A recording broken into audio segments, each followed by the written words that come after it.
Entonces, vamos a leer la palabra del Señor en el libro de Mateo, capítulo 14, versículo 22 en adelante. ¿Lo tienen allí? Amén. Dice, enseguida Jesús, antes pueden leer el relato de la alimentación de los 5.000 hombres, sin contar mujeres y niños. Jesús acaba de predicar extensamente a un grupo de personas durante todo el día, les predica, llega la noche y no tienen para comer. Jesús ora por el pan y por los peces los multiplica, les da de comer a esta multitud de personas y sigue diciendo que luego de alimentar a esa multitud, después de trabajar todo el día, dice que enseguida Jesús hizo a sus discípulos entrar en la barca e ir delante de él a la otra ribera, entre tanto que él despedía a la multitud. Despedida a la multitud, subió al monte a orar aparte, y cuando llegó la noche estaba allí solo. Y ya la barca estaba en medio del mar, azotada por las olas, porque el viento era contrario. Mas a la cuarta vigilia de la noche, Jesús vino a ellos andando sobre el mar. Y los discípulos, escuchen bien lo que dice, viéndole andar sobre el mar, se turbaron diciendo, ¡un fantasma! Y dieron voces de miedo. Pero enseguida Jesús les habló, diciendo, tened ánimo, yo soy, no temáis. Entonces le respondió Pedro y dijo, Señor, si eres tú, manda que yo vaya a ti sobre las aguas. Él le dijo, ven. Y descendiendo Pedro de la barca, andaba sobre las aguas para ir a Jesús. Pero al ver el fuerte viento, tuvo miedo y comenzando a hundirse, dio voces diciendo, Señor, sálvame. Al momento Jesús extendió la mano, asió de él y le dijo, hombre de poca fe, ¿por qué dudaste?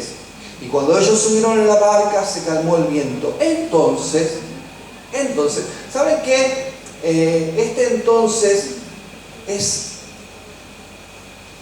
Está puesto allí por Dios para que usted reflexione sobre algo muy importante. Porque dice, entonces, los que estaban en la barca vinieron y la adoraron diciendo, verdaderamente eres el Hijo de Dios. Solo entonces, los que estaban en la barca vinieron, se postraron y le dijeron, verdaderamente eres el Hijo de Dios. Es como si estuvieran diciendo, hasta ahora teníamos dudas, hasta ahora te estábamos analizando, hasta ahora te estábamos evaluando, pero ahora, después de esto que acabamos de ver, podemos declarar que verdaderamente eres el Hijo de Dios. Miren, yo quiero hablarles de parte del Señor en esta mañana. Muchos esperamos este año, el comienzo de este año, con muchas ansias. ¿Cuántos esperaron o caminaron con lo último de sus fuerzas en el 2016, esperando que llegue el 2017 con muchas expectativas? Todos nosotros esperamos el año 2017 con muchas expectativas. Ahora, ¿sabe qué el Señor me mostró? Que este 2017, por lo menos lo que a mí me mostró, es que no comenzó de la manera que todos estaban esperando. Este 2017 se ha presentado, por lo menos hasta aquí, como el año de las tormentas. Se ha presentado como el año de las tormentas. Cuando uno mira, por ejemplo, el alud en el norte argentino, donde cientos de personas perdieron sus casas, personas han muerto sepultadas bajo ese río de lodo. Cuando uno ve lo que está sucediendo en el sur de Santa Fe, en el norte de Buenos Aires, miles de personas que han perdido absolutamente todo, que han muerto a causa de las inundaciones. Cuando escucha lo que está sucediendo hoy, se reavivó el fuego en la Pampa, los incendios en la Pampa. Cuando uno escucha lo que está sucediendo en el norte, en Europa, que la ola de frío tan grande que personas están muriendo literalmente de frío. De hecho, una luz de nieve cayó sobre un hotel y muchas personas inocentes murieron. Cuando uno ve lo que está pasando políticamente en el mundo, puede descubrir que el 2017 se ha presentado como el año de la tormenta. El año de la tormenta. A ninguno de nosotros nos gusta la tormenta. Yo soy el primero. No me gustan las tormentas. Pero este año se ha presentado como el año de la tormenta, ¿sí? Ahora, hay distintos tipos de tormentas. No siempre las tormentas son climáticas. También hay tormentas físicas como enfermedades personales, nuestras o de nuestros seres queridos. A veces la tormenta es la pérdida del empleo, una noticia devastadora que amenaza con quitarte la casa o la muerte de un ser querido. Las tormentas se presentan. En otras ocasiones son tormentas emocionales. De repente una tremenda y profunda depresión se apodera de tu vida, una tristeza enorme se apodera de vos, pensamientos de derrota, pensamientos de muerte, personas atadas a fobias, a temores, temores al encierro, temores a la gente, temores a miles de cosas, personas que sufren una tormenta emocional por el desengaño amoroso. Han apostado a una familia estable, a amar toda la vida a ese hombre, a amar a toda la vida a esa mujer, pero de repente ese hombre, esa mujer un día dice: ya no siento más lo mismo que vos, estoy confundido, me siento atraído por otra persona, y de repente tu mundo se viene abajo y la tormenta golpea tu casa. A veces las tormentas son espirituales. El mismo infierno se levanta contra tu vida para destruir tu fe, tu comunión con Dios y tu comunión con tus hermanos. Lo cierto es que muchas veces tenemos que atravesar por tormentas. Ahora, ¿cuál es el origen de las tormentas? Ya he hablado de esto alguna vez, pero lo voy a reiterar, no a modo de mensaje, sino a modo de introducción. Hay tres orígenes de tormentas, hay tres cosas que desatan tormentas. Si usted hablara con un meteorólogo, podría decirle que las tormentas se originan por el choque de los vientos, del viento cálido con vientos fríos. Pero en este tipo de tormentas que atravesamos nosotros muchas veces tienen tres orígenes. El primer origen que desata las tormentas es la desobediencia. La desobediencia desata tormentas. ¿Se acuerdan ustedes? Dios le habla a un hombre muy conocido por nosotros llamado Jonás. ¿Cuántos de ustedes le han puesto por nombre a su hijo Jonás? Yo no le pondría por nombre a mi hijo Jonás. ¿Por qué? Porque era un desobediente. ¿Amén? Era un desobediente. Entonces Dios le habla a Jonás y le dice: Jonás, yo tengo un plan precioso para vos. Yo quiero que vayas a Nínive y le digas a esa ciudad de que viene un tiempo de juicio de Dios sobre esa ciudad. Viene un tiempo de juicio, de castigo de Dios sobre la ciudad. ¿Por qué la ciudad iba a ser castigada? ¿Por qué? Porque había desobedecido a Dios. Porque era una ciudad corrupta que se había vuelto contra Dios. Muchas tormentas en nuestras naciones se desatan por causa del pecado que hay en la nación. ¿Sí? Por causa lo que está pasando en el mundo hoy, en muchas naciones, es a causa del pecado de la nación. Y dice la palabra que Dios le habla a Jonás y le dice: el Señor, tú eres mi siervo, tú eres mi profeta, por lo tanto te mando que vayas y les hables para que ellos se arrepientan y se conviertan de sus malos caminos. Jonás recibe el mandato de parte de Dios. ¿Y qué decide hacer Jonás? Dios le dice que vaya para el norte y él se va para el sur. Toma todo su dinero, va hasta un puerto, contrata un barco, un viaje, y dice: Señor, todo bien con tus planes, con los propósitos que tienes para mi vida, pero yo no los acepto. Yo tengo otros planes, yo había pensado otra cosa para este 2017, así que yo me voy para otro lado. Y dice la palabra que estando en alta mar, de repente una tremenda tormenta se desató, al punto tal que el barco estaba por hundirse. Todos los que están en el barco comenzaron a pensar: Señor, seré yo el responsable, esto será por mi culpa. Echaron suertes, pero ninguno sobre ellos cayó, hasta que en un momento lo despertaron a Jonás y él confesó y dijo: no busque más responsable, porque esta tormenta tiene un origen y es mi desobediencia. Arrójeme al mar, porque entonces la tormenta se va a calmar. Y dice la palabra que ni bien tiraron a Jonás al mar, la tormenta se acabó. A veces las tormentas en nuestras vidas son producto de nuestras decisiones que están fuera de la voluntad de Dios. Un hombre que decide ser infiel trae una tormenta de divorcio, de separación sobre la familia. Una persona que decide ser infiel en su trabajo, robar, ser deshonesto, no hacer su trabajo, va a traer una tormenta de desempleo y una crisis económica sobre su familia.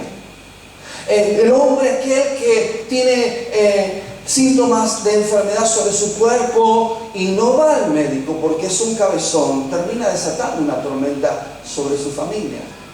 La desobediencia siempre trae tormentas a nuestras vidas, siempre trae tormentas. En otras ocasiones, las tormentas, primero entonces razón por la cual vienen las tormentas, por nuestras desobediencias. La segunda razón por la cual se desatan las tormentas es por estar al lado de un desobediente. ¿Qué le pasó a los que estaban en el barco con Jonás? ¿Ellos eran los desobedientes o era Jonás el desobediente? Era Jonás, pero estaban en el mismo barco que Jonás y sin tener nada que ver, tuvieron que pagar las consecuencias de la desobediencia de Jonás. Cuando usted está en sociedad comercial, cuando usted hace una sociedad emocional, cuando usted se une en un yugo desigual, eso va a traer tormentas sobre su vida. Traerá tormentas. Por eso hay un refrán en el mundo que dice: dime con quién andas y te diré quién eres. Muchos de los problemas que nosotros atravesamos en la vida son consecuencia de las personas que están a nuestro alrededor que toman malas decisiones. ¿Se acuerdan los 10 espías que fueron a explorar la tierra prometida? Eran desobedientes, temerosos, hombres cobardes que vinieron y dijeron: no vamos a poder posar la tierra. Por causa de esos 10 desobedientes al plan y propósito de Dios, 40 años de peregrinación al desierto y toda esa generación se murió sin poder conquistar la tierra prometida. ¿Cuántas mujeres? Miren, la iglesia, y esto no es una amenaza sino una realidad, la iglesia está llena de mujeres ancianas, pero los abuelos los tenemos que contar con las manos. Mujeres que tienen que enfrentar la vejez, la peor etapa de la vida. Mujeres que la tienen que enfrentar sola. Porque los hombres no han sabido cuidar sus cuerpos al templo del Espíritu Santo, porque no visitan a un médico ni aunque se estén muriendo, porque no sé, se sienten omnipotentes, porque no tienen la humildad de reconocer que necesitan ir a un médico. ¿Cuántas mujeres tienen que atravesar por la tormenta de la viudez por causa de un hombre que fue negligente? Estar en un automóvil con un conductor negligente puede desatar una tremenda tormenta sobre tu vida. Cuando estuvimos allí de vacaciones en San Rafael, fuimos a un lugar donde te ponían unos anteojos y te mostraban un simulacro de accidente, y te mostraban en un simulacro de accidente cómo iban en un auto, un jovencito manejando alcoholizado, y todos los demás amigos diciendo: pará, loco, nos vamos a matar. Y de repente el auto que chocaba y veías la muerte en tiempo real arriba de ese auto. ¿Cuántos jóvenes hoy pierden la vida por ir al lado de un negligente? Las tormentas a veces en nuestras vidas se desatan por nuestras desobediencias y en otras ocasiones por estar al lado de un desobediente. O sea, tus decisiones me traerán a mí consecuencias, buenas o malas. ¿Estamos de acuerdo?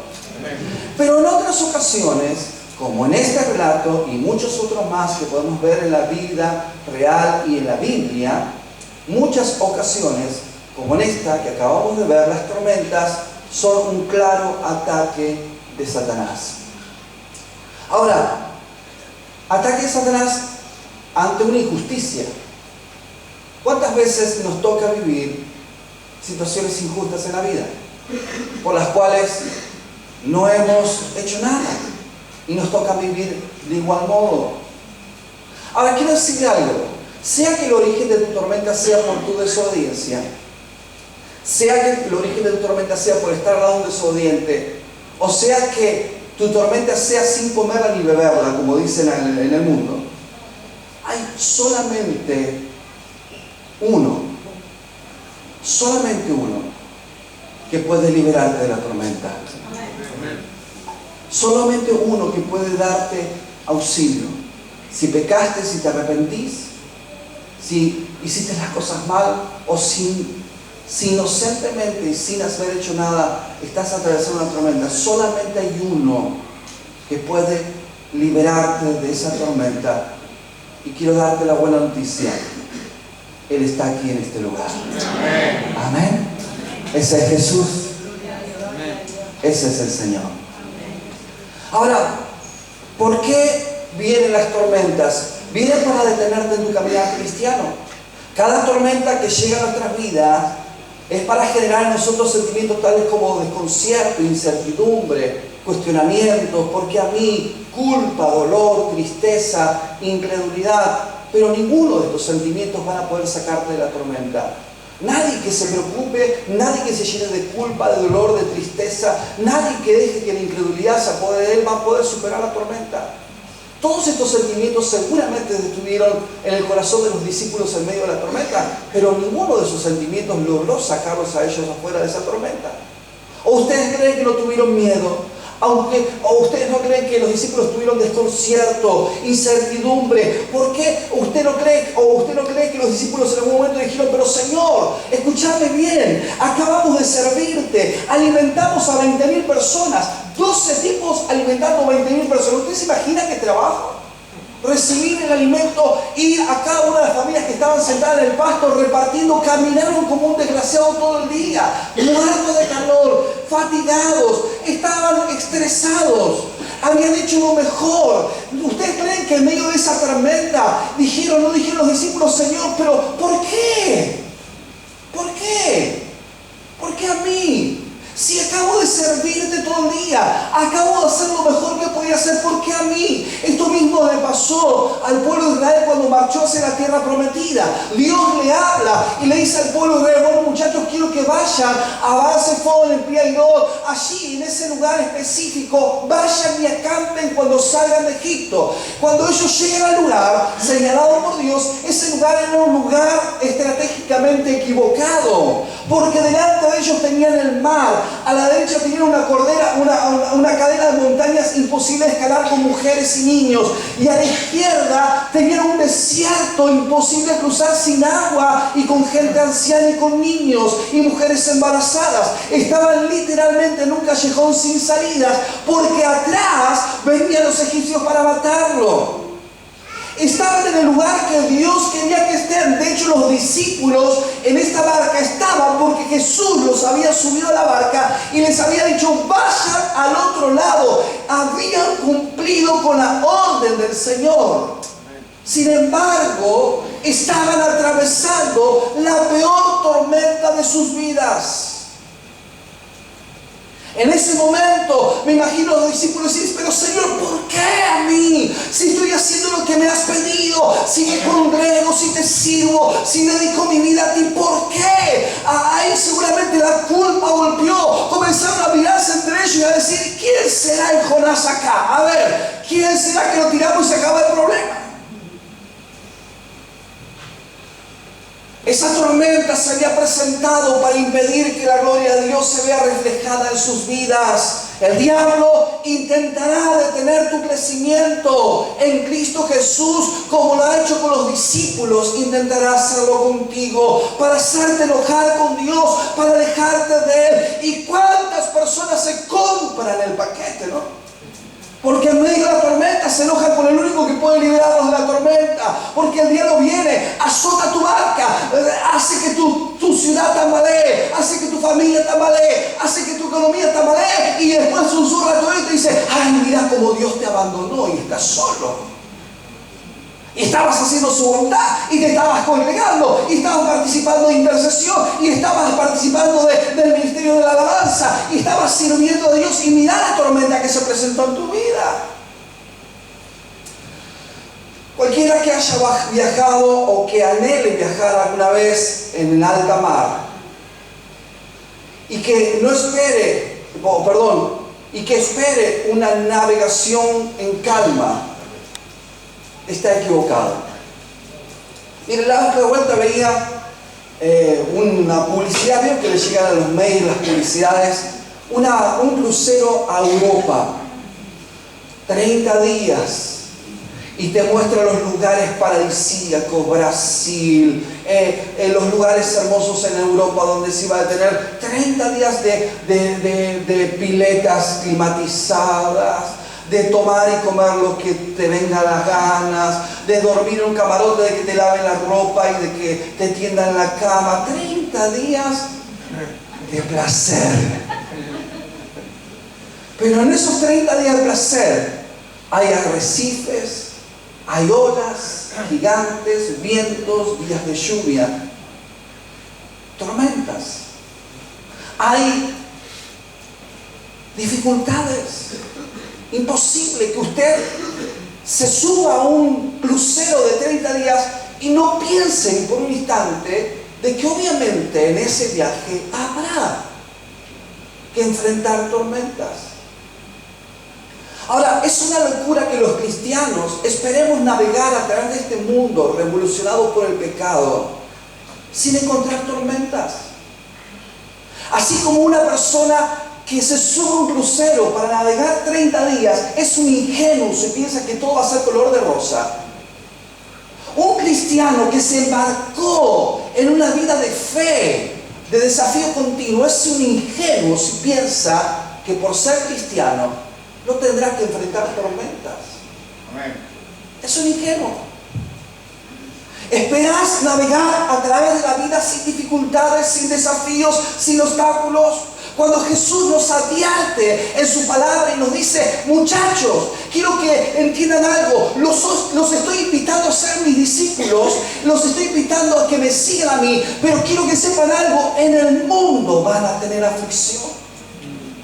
Cuando la Biblia nos dice en Salmo 34, 19, muchas son las aflicciones del justo, pero de todas ellas le librará Jehová. Amén.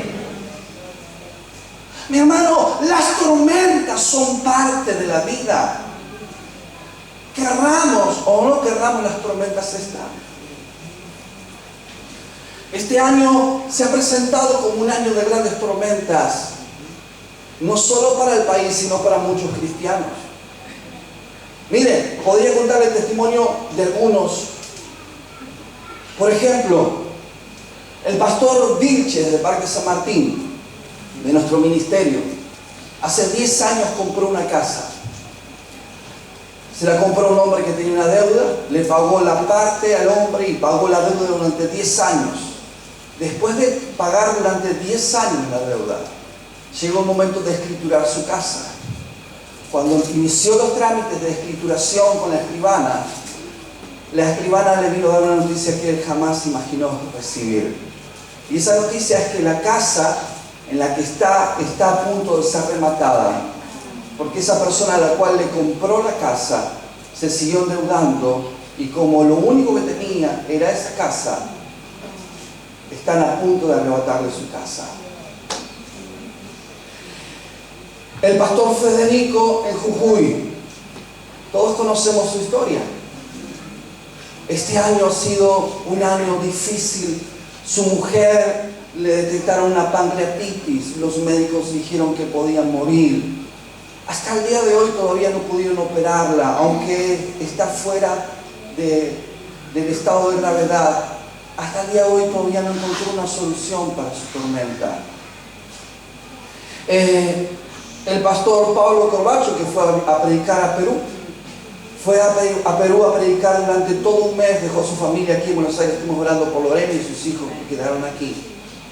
Y cuando llegó a Perú, la persona que lo iba a recibir en el aeropuerto no fue a recibirla. Y le iba a dar hospedaje y no le dio hospedaje. De repente se encontró en Perú sin la agenda de predicación, solo en el aeropuerto, sin ir a dónde, sin tener a dónde ir. Esta mujer dice que vaya a la casa de una familiar, una tía que es pastora, con su esposo, que lo van a recibir ahí. Cuando llega a la puerta, esta gente lo mira y le dice: ¿usted qué quiere acá? Y empezar a llamar y a pedir auxilio. Ahora, después de una semana terrible, de tremenda adversidad, está predicando, llevando la palabra a distintas iglesias en todo Perú. Así podría decirles muchísimos testimonios. Personalmente me ha tocado atravesar una terrible tormenta a mí este año. Cuando nos fuimos de vacaciones, el día 3, el segundo día de las vacaciones, nos fuimos a San Rafael con la familia, paramos en La Pampa porque son 1000 kilómetros, dijimos vamos a hacer 500 kilómetros y 500 kilómetros en la segunda etapa. Y cuando estamos acampando en La Pampa, allí con el tráiler, con la carpa, en la noche que íbamos a irnos para San Rafael, a las 3 de la mañana se desató una tormenta como nunca tuve que vivir en mi vida. La cola de un tornado pasó a 20 kilómetros, tiró abajo árboles, destruyó casas, allí en La Pampa. Y yo durmiendo en una carpa con la familia. De repente a las 3 de la mañana comenzó a soplar un viento y se azotaba de acá para allá la carpa. Y a las 3:30, 4 de la mañana viene una calma. Y detrás de la calma comienzan a sonar las sirenas de los bomberos. Yo no sabía qué estaba pasando y era el anuncio de la tormenta que venía. Y de repente terminé a las 3:30 de la mañana, 4 de la mañana, sosteniendo el techo de la carpa, tirado para un lado, y me levantaba el viento, me llevaba y volvía a traer el techo de la carpa. Y veía lo que estaba pasando cuando se iluminaba el cielo por los rayos que caían, los truenos, los rayos que caían. El camping se inundó 30 centímetros de agua, el granizo que caía me golpeaba la cabeza y yo tratando de salvar a mi familia que estaba dentro del tráiler. Amaneció a las 7 de la mañana, gracias a Dios paró de llover, desarmé todo y dijimos vámonos a Mendoza. Cuando hago 30 kilómetros, una tremenda tormenta me agarra sobre la ruta. Granizo, no veía a 2 kilómetros, a 20 metros no veía. Llegamos a San Rafael después de ese tremendo estrés, armo la carpa, estamos ya a punto de poner el sobretecho y de repente viene corriendo Evelyn con Elizabeth en brazos, convulsionando y saliéndole sangre por la boca y por la nariz porque había caído y estaba. En ese momento dije: Señor, ¿qué está pasando? ¿Por qué esta tormenta? La puse a mi hija sobre una mesa allí plana para que pudiera convulsionar y que no se ahogara con la sangre, no se ahogara. Y la gente del camping corría todo a mi alrededor y yo decía: Señor, ¿qué está pasando?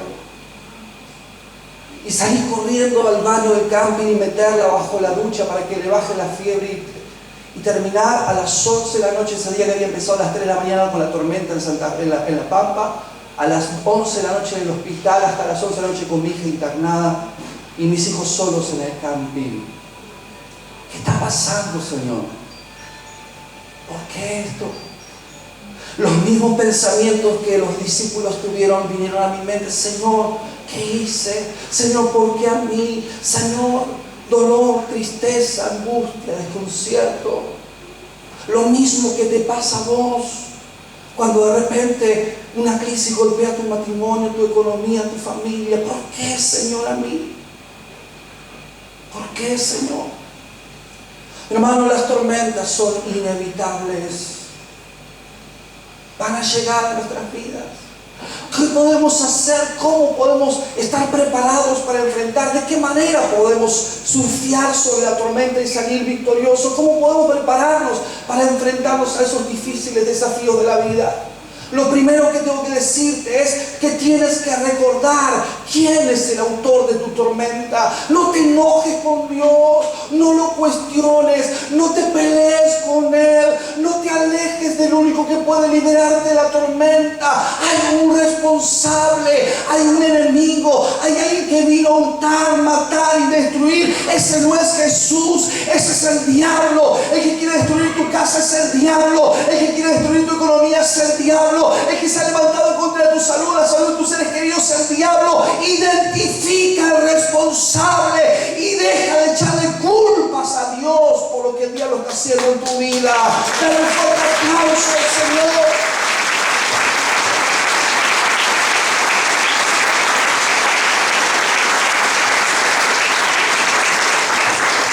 desea mantenerte atado a la esclavitud del temor, quiere impedirte alcanzar el destino que Dios ha propuesto alcanzar en tu vida.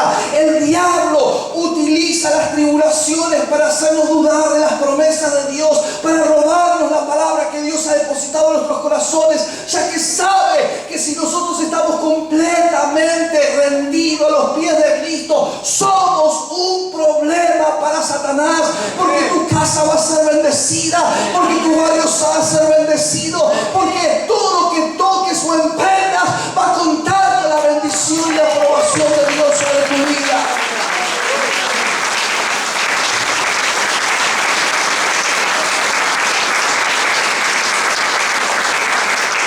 ¿Sabe qué? Cuando pasé todo ese tiempo de tribulaciones, cuando pasé todo ese tiempo de dificultad, cuando pasó el tiempo y pude reflexionar, dije, diablo, no sabes el año que te espera. Porque este año voy a renovar mi compromiso y mi servicio a Dios. Voy a renovar mis fuerzas y voy a hacer el doble de lo que hice años anteriores para el Señor. Dios espera que usemos esos tiempos de prueba y tribulaciones para desarrollar nuestra fe, para que demos a Él la gloria cuando llegue el triunfo sobre esas dificultades que estamos atravesando. El diablo pone obstáculos en tu camino para que te caigas, para que te alejes de Dios, pero Dios es tan bueno y poderoso que utiliza esos obstáculos para que puedas crecer como un escalón y cada vez estés más cerca de la gloria de Dios.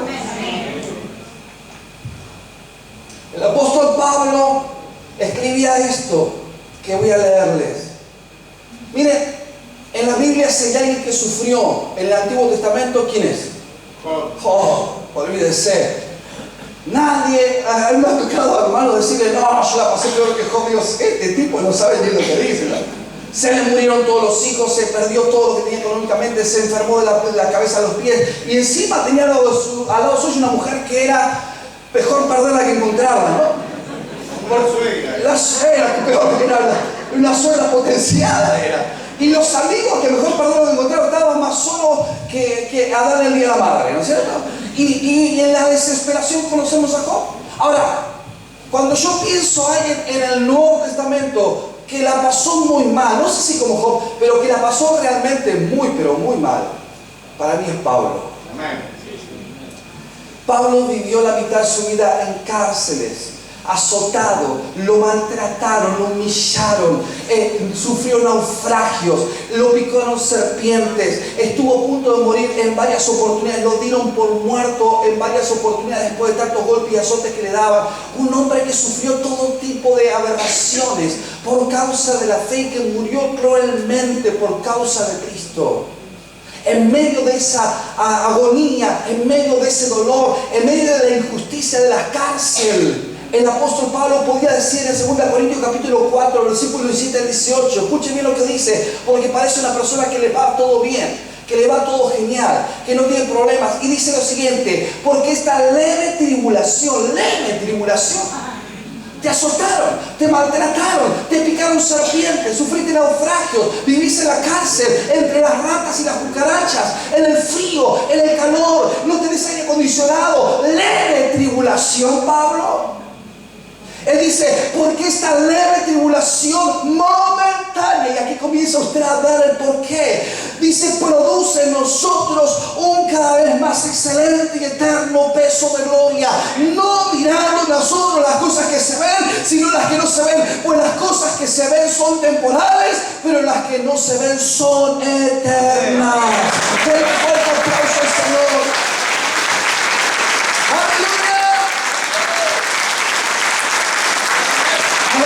Sea el Señor. Primero quiero decirle algo, la manera en la cual usted mira la vida determina cuán duro va a ser el golpe de la prueba. Si solo usted está mirando lo pasajero, está perdido, pero si ve la vida con ojos de eternidad, verá que a los que aman a Dios todas las cosas ayudan para bien. Alaba al Señor.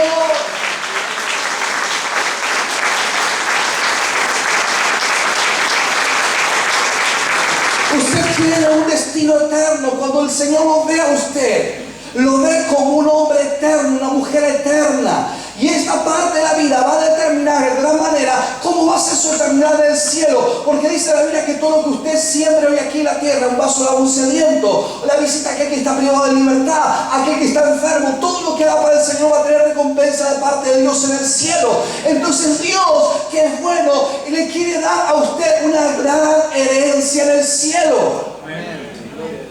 Y permite muchas veces que su carácter sea moldeado, permite muchas veces que su vida atraviese por tormenta, porque Él está preparando una gran bendición para usted en el cielo.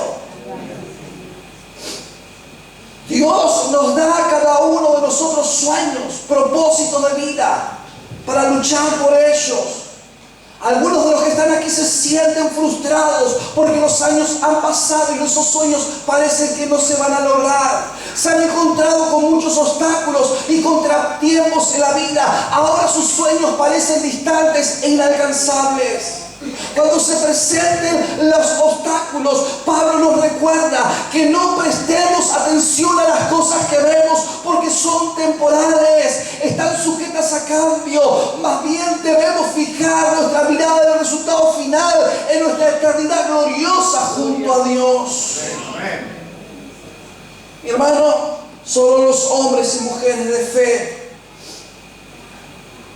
ven como las tormentas no son más que oportunidades para ver la gloria de Dios en sus vidas. Pero para eso tienes que tener en cuenta algunos principios. Lo primero es, estás pasando por momentos difíciles. El primer principio es, recuerda quién es el autor de tu tormenta. Amén. Recuerda quién es el autor de tu tormenta. Segundo, reconoce en esta misma hora que cualquier evento o problema que estás enfrentando es una prueba. Es una prueba. Tienes que atravesarla. Tienes que enfrentarla. Algunas veces no vemos que la situación en la que estamos es para que utilicemos nuestra fe y los principios de la palabra de Dios. No te apoyes en tu sabiduría, no te apoyes en tu experiencia. Sin perder el tiempo, busca con desesperación al Señor, porque esta es una prueba. Estás en una lucha en tu matrimonio, estás en una dificultad en tu economía, busca con desesperación al Señor. ¿Se acuerdan ustedes la historia de David y Goliat? Dice la palabra que de repente hacía 40 días un gigantote le amenazaba a todo el pueblo de Israel y le decía: si alguno se atreve a pelear conmigo y me mata, nosotros los filisteos le vamos a servir a ustedes, pero si yo lo mato, ustedes nos van a servir a nosotros por el resto de sus vidas. 40 días, los capitanes del ejército estaban temblando como una hoja, los hombres de Israel estaban llorando como niñas, y de repente llega a la escena David, y cuando ve la escena, ve la situación, él dice en su corazón: ¿quién es este incircunciso para desafiar al escuadrón del ejército de Jehová? Yo voy a enfrentar y lo voy a vencer. Y de repente, cuando se va a enfrentar a ese gigante, va primero a hablar con el rey Saúl, y el rey lo mira y le dice: pero tú eres muy pequeño, ¿cómo vas a poder enfrentar a ese gigante? ¿Cómo vas a poder salir ante esa tormenta? No tienes el dinero para poder pagar la hipoteca, no vas a poder resolver esa crisis en tu matrimonio, no tienes la capacidad para poder solventar a tu familia, no vas a poder vencer esta enfermedad que se ha levantado en contra de tu vida, en contra de tus hijos, eres muy pequeño, no tienes los recursos para poder hacerlo. Entonces en ese momento Saúl lo mira y le dice: pero bueno, como no tengo a nadie, mejor malo conocido que bueno por conocer, así que por lo menos ponete mi capa, ponete mi escudo, toma mi espada, toma mi armadura y anda a enfrentarlo. Y en ese momento David tuvo la lucidez de darse cuenta de lo siguiente: que todo lo que le estaba ofreciendo era ayuda de hombres, y en ese momento tuvo la comprensión para darse cuenta de que él, con la ayuda de los hombres, no podía hacer nada, porque no había hombre que podía ayudarlo ante el desafío que se había presentado. Y sin ofenderlo al rey, le dijo: rey, la verdad es que lo que usted me está ofreciendo no me va a ayudar para poder vencer a este gigante. Yo lo voy a enfrentar de otra manera. ¿Y sabe de qué manera lo enfrentó? Se paró delante del gigante y lo miró con todas cosas de hombre, con espada, lanza, jabalina, un hombre preparado para la batalla, y le dijo: tú vienes a mí con espada, con lanza y con jabalina, pero ¿sabes qué? Yo vengo contra ti en el nombre de Jehová de los ejércitos, y lo venció para la gloria de Dios.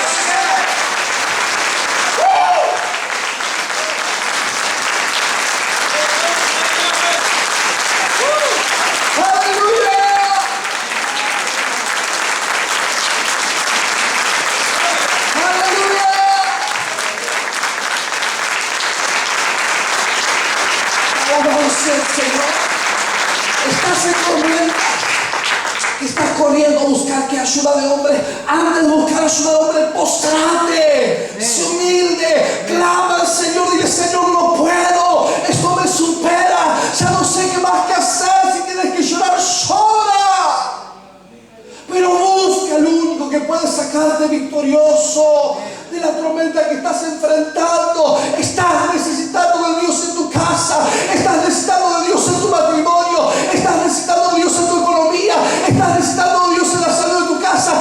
Corre al Señor, porque Él es tu ayuda.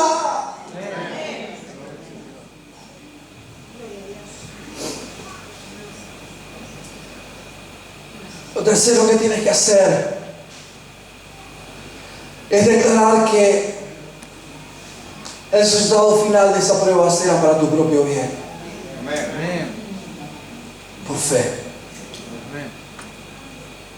El apóstol Santiago dice en Santiago 1, 2 al 3, dice: hermanos míos, tened por sumo gozo cuando estéis en diversas tentaciones, sabiendo que la prueba de la fe obra paciencia. Para vencer cualquier prueba o tribulación debemos caminar por fe, no por vista. No vamos por lo que vemos, escuchamos o sentimos, sino por los principios de la palabra de Dios y la guía del Espíritu Santo. Las circunstancias no me mueven a mí. El victorioso vive en mí. El victorioso vive en mí.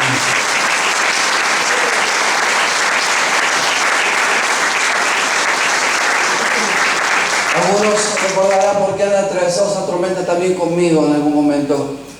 Joel tenía 1 año y pico, se brotaba de la cabeza a los pies.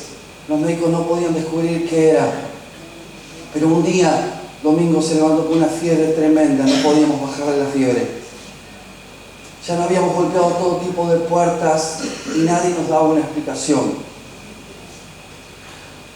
Estaba aquí predicando yo y de repente veo que mi esposa sale a llevarlo al médico, a mi hijo, y llegó a la clínica. En la clínica le hicieron los estudios, le encontraron que tiene una bacteria en su cuerpo y no sabían qué hacer con él, entonces lo derivaron directamente al sanatorio Güemes en Capital. Termino la reunión, voy para el sanatorio Güemes y de repente entro en la sala donde estaba mi hijo. Había como 3, 4 médicos alrededor de él, enfermeros, enfermeras, y tratando de contener a mi bebé, y los médicos pinchándolo por todos lados. Y en un momento de desesperación lo miro al médico y le digo: ¿qué pasa? ¿Qué está sucediendo con mi hijo? Y él me dice: su hijo tiene una bacteria, no sabemos cuál es, y si esa bacteria se aloja sobre algún órgano del cuerpo, en cuestión de horas puede morir. Me acuerdo de salir de esa sala llorando, quebrantado mi corazón, y levantar mis ojos al cielo y decir: Señor, las circunstancias no me mueven a mí, el victorioso vive en mí. La Biblia nos cuenta la historia de un hombre, Josafat, rey. 3 pueblos se habían levantado, 3 naciones gigantes, para destruirlos, para tomar la nación, para conquistarlos, para destruirlos. 3 naciones venían marchando para tomar posesión de la tierra. Y en medio de esa situación, Segunda Crónicas capítulo 20 nos cuenta la historia. Un gran ejército estaba en camino a Jerusalén. Entonces Josafat, junto a la gente del pueblo, se puso a orar al Señor y a alabarle, declarando liberación de Dios. El Señor le respondió y les dijo que la batalla no era de él, sino que era suya, que él pelearía por ellos. Luego, la próxima mañana, Josafat se fue a dormir esa noche confiando en el Señor. Un ejército tremendo venía a destruirlo. A la otra mañana, dice la palabra que Josafat se levantó, el ejército y la gente marchó para ver la liberación de Dios, y pusieron hombres delante del ejército para cantar. ¿Y recuerda usted lo que sucedió? Mire, Segunda Crónicas capítulo 20, versículo 22 dice: y cuando comenzaron a entonar cánticos de alabanza, puso Jehová contra los hijos de Amón de Moab y del monte de Seir, las emboscadas de ellos mismos que venían contra Judá, y se mataron los unos a los otros. ¿Saben qué? El pueblo no tuvo que levantar ni una sola vez la espada, porque Dios peleó a favor del pueblo y el pueblo le tuvo la victoria que Dios le había dado. Cualquiera puede alabar al Señor después de una gran victoria. Cualquiera alaba al Señor cuando lo ascienden del trabajo. Cualquiera alaba al Señor cuando saca el 0 kilómetro de la agencia. Cualquiera alaba al Señor cuando le pagan un aumento de sueldo. Cualquiera lo hace, pero solo quienes creen, los hombres y mujeres de fe, confían en Dios y pueden alabarle antes de que suceda el triunfo. Solo los hombres y mujeres de fe, como usted lo ha hecho, ha venido hoy aquí a la casa del Señor a alabar al Señor, aún en su tormenta, aún en su dificultad, aún en su adversidad, aún cuando tenía a su hijo enfermo en su casa, aún cuando mañana no tiene con qué pagar la luz. Usted ha venido a alabar al Señor, a la casa del Señor, y quiero decirle algo: Dios va a pelear a su favor y usted va a ver la gloria de Dios sobre su vida.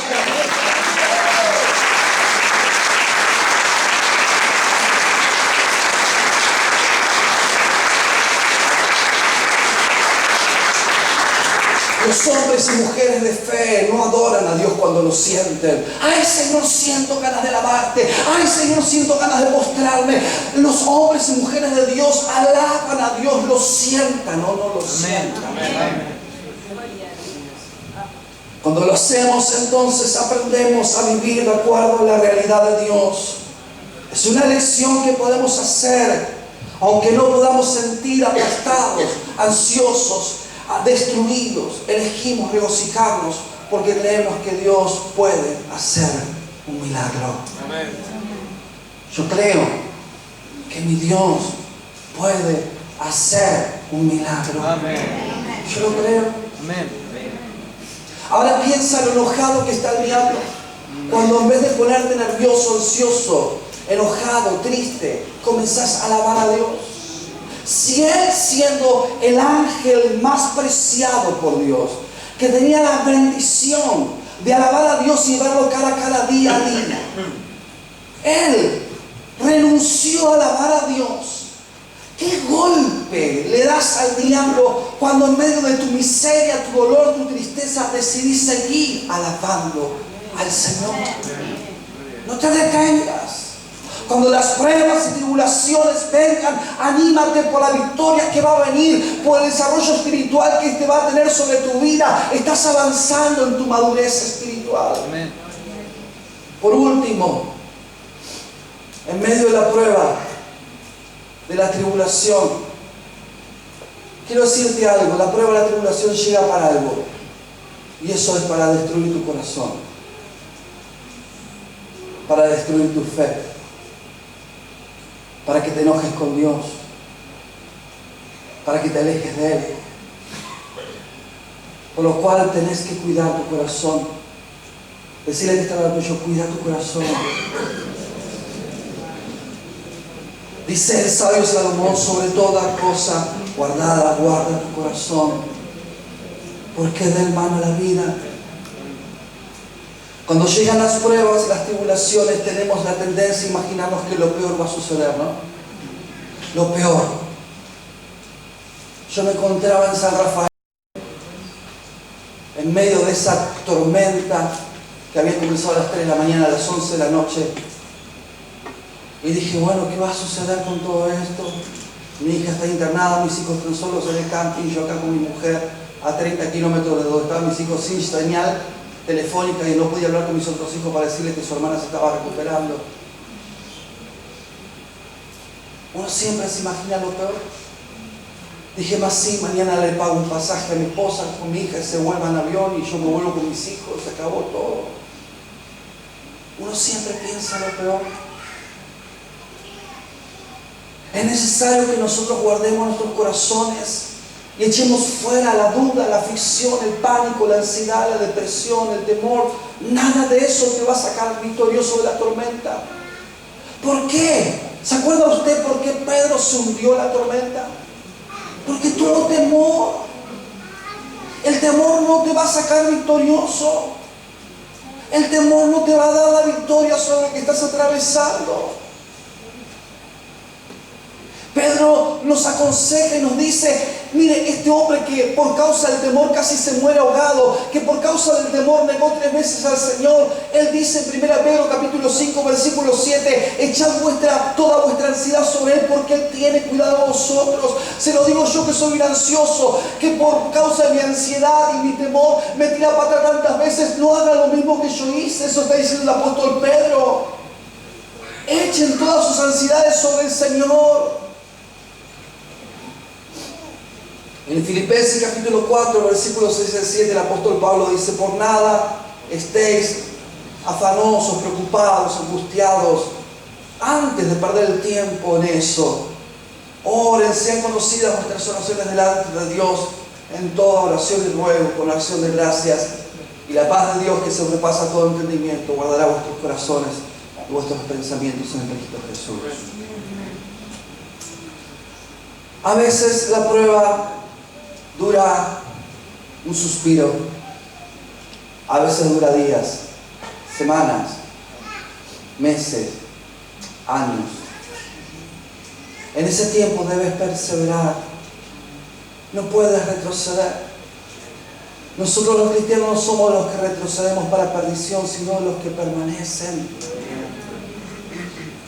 Nada de valor se logra sin perseverancia. Nunca te sueltes de la mano de Dios. Jamás pienses en retroceder o abandonar el camino de la fe. Debes creer en el Señor y mantenerte firme esperando el milagro o la revelación que Dios te traerá a través de esta prueba. Hoy vengo a darte un mensaje de parte de Dios. Dios me dio esta palabra y me dijo que venga a dártela. Abre tus ojos y mira más allá de la tormenta, porque algo bueno se avecina en medio de tu tormenta. Eso que estás viendo venir a lo lejos, eso que comienzas a ver en el horizonte, no es un fantasma de un año de tremenda dolor, no es un año de tremenda sequía, no va a ser un año de tremendo flagelo, tristeza o angustia o fracaso, porque algo bueno se avecina en medio de la tormenta. Eso que estás viendo a lo lejos no es una fábula de hombres, sino una falsa esperanza humana, una ilusión de hombres.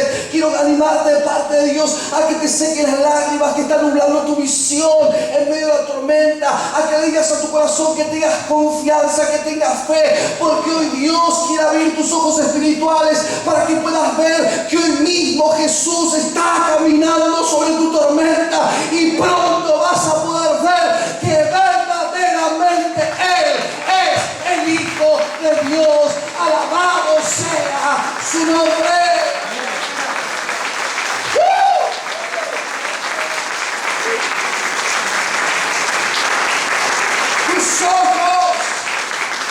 Tus ojos lo verán, no otros. Miren, estos hombres habían visto resucitar a muertos, habían visto sanar a los enfermos, liberar a los endemoniados, multiplicar los panes y los peces para alimentar a 20.000 personas. Pero estos hombres eran una manga de incrédulos. ¿Por qué digo esto? Porque solo después de que atravesaron su propia tormenta y vieron la gloria de Dios sobre su vida, dijeron verdaderamente, eso tuvieron que pasar para entender que Él es el Hijo de Dios. Cuando tu corazón se endurece, cuando la fe comienza a desaparecer, nos provocamos tormentas y esas tormentas vienen para que nosotros podamos comprender que tenemos un Dios todopoderoso al lado nuestro. Amén. En el nombre de Jesús vas a salir victorioso de esta prueba. Amén. La mejor experiencia, la que desató las vendas de los ojos de los discípulos, fue originada por una tormenta.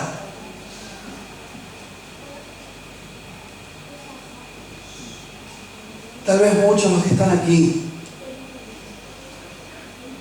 en este momento están siendo azotados por las olas, por los vientos, por las dificultades. Yo sé lo que se siente y no te juzgo, porque yo estuve en la barca de la desesperación, de la tristeza, de la culpa, del dolor, de la angustia, de la incertidumbre. Muchas veces lloré en la barca y dije, Señor, ¿por qué a mí? Pero luego comencé a secarme las lágrimas y comencé a mirar que detrás de esa tormenta Jesús venía a revelarse en mi vida de una manera nueva y diferente. Una vez más, yo quiero que mires más allá de la tormenta. Yo quiero que alces tus ojos y puedas ver que esto que se ha presentado como una tormenta, que este año que se ha levantado y se ha presentado como una tormenta, no es más que una gran oportunidad, porque este será el año en el cual vas a conocer a Dios como nunca hasta aquí lo habías conocido. Lo vas a ver. Yo quiero que cierres tus ojos un instante. Cierra tus ojos.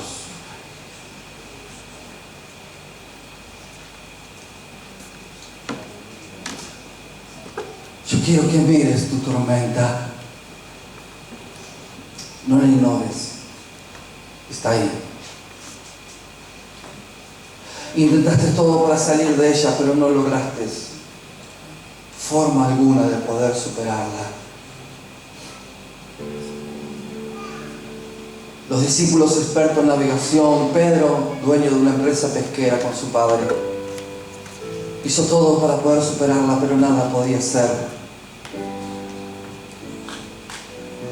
Es que no son los recursos humanos, no es la ayuda de un hombre la que estás necesitando, no es la experiencia del pasado. Estás necesitando algo especial que no te lo puede dar un rey terrenal. Como Josafat, estás necesitando la intervención de Dios.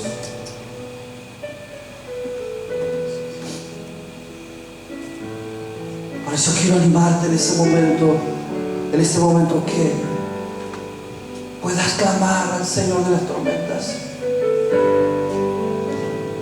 que con desesperación clames: Señor, no puedo más, no sé qué hacer ya con mi matrimonio, no sé más qué hacer con mi economía, no sé más qué hacer con mis hijos, no sé más qué hacer con mi salud, Señor, no sé más qué hacer.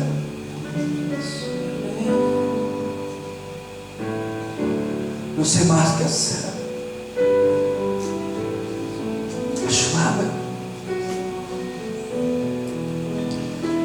Y mientras que espero que la tormenta pase, yo decido como Josafat seguir adorándote, aunque mi corazón no lo sienta, aunque a veces me siento morido de fallecer. Yo decido seguir adorándote. Yo decido seguir saliendo a las calles a predicar de ti. Yo decido seguir saliendo al mundo a hablar de tu amor. Yo decido que no me voy a avergonzar de ti y del Evangelio. Yo decido que no me voy a separar del amor de Dios. Esa es mi decisión. Si a pesar de la tormenta hoy decides seguir creyendo y confiando en Dios, si decides secarte las lágrimas y decirle a tu corazón: deja de angustiarte y mira en el horizonte, porque algo bueno viene este año, porque este será el año en el cual Dios será revelado a mi vida como nunca antes. Si hoy decides creer al Señor y no a las circunstancias. Si hoy decides caminar por fe y no por vista, dile: Señor, yo te sigo a ti. Señor, yo te voy a seguir siguiendo a ti, Señor. Te voy a seguir siguiendo hasta el fin de mis días. Si esa es tu decisión en medio de la tormenta,